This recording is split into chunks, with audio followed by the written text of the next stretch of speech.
My name is Steven. Thank you, Shabir and David, for coming out tonight. Shabir, my question's obviously to you. We know what the Injil at the time of Muhammad was. We know it's the Syriac Peshitta. We know it was Syriac Christians that Muhammad was constantly going back and forth with. We know there was no Arabic Bible at that point. Everything he heard was by oral translation.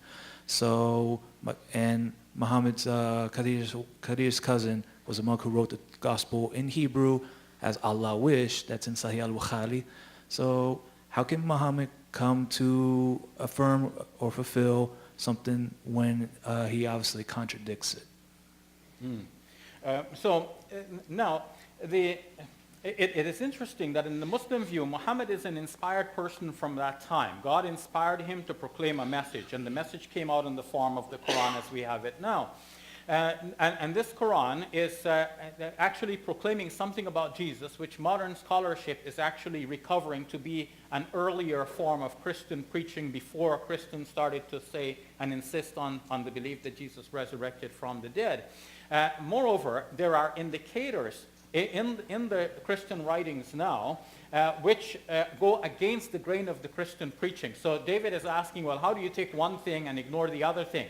How do you say that we don't know what Peter actually preached and we take the fact that he was preaching the Psalms? Well, the fact that he was preaching the Psalms goes against the grain of what the writer is trying to prove. And when something goes against the grain of what the writer is trying to prove to you, that is probably authentic. If it goes with what he's trying to prove to you, perhaps he just included that because it fits with his proof.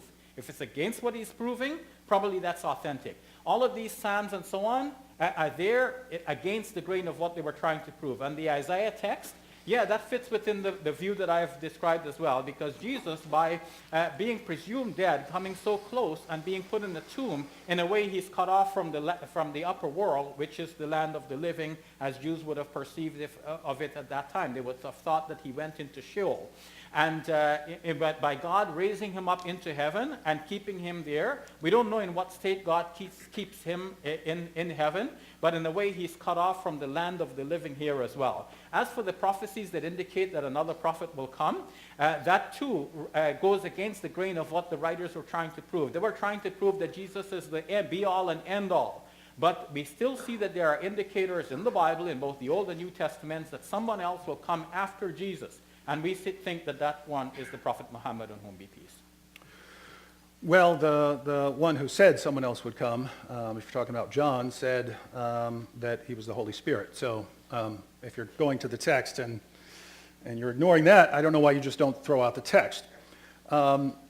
Isaiah 53, verse 8, he was cut off from the land of the living. If that means he's alive the entire time, then I don't know what words mean anymore.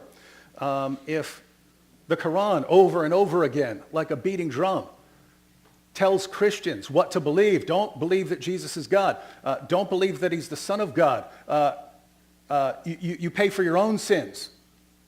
The Quran is very clear on where it disagrees with Christians. If it never once clearly denies that Jesus died by crucifixion or rose from the dead, and never once criticizes the gospel, and yet tells Christians to obey the gospel, we can only conclude that the Quran is not disagreeing with us on those points. But Shabir is saying, no, that's exactly what the Quran is disagreeing with us on. Thank you.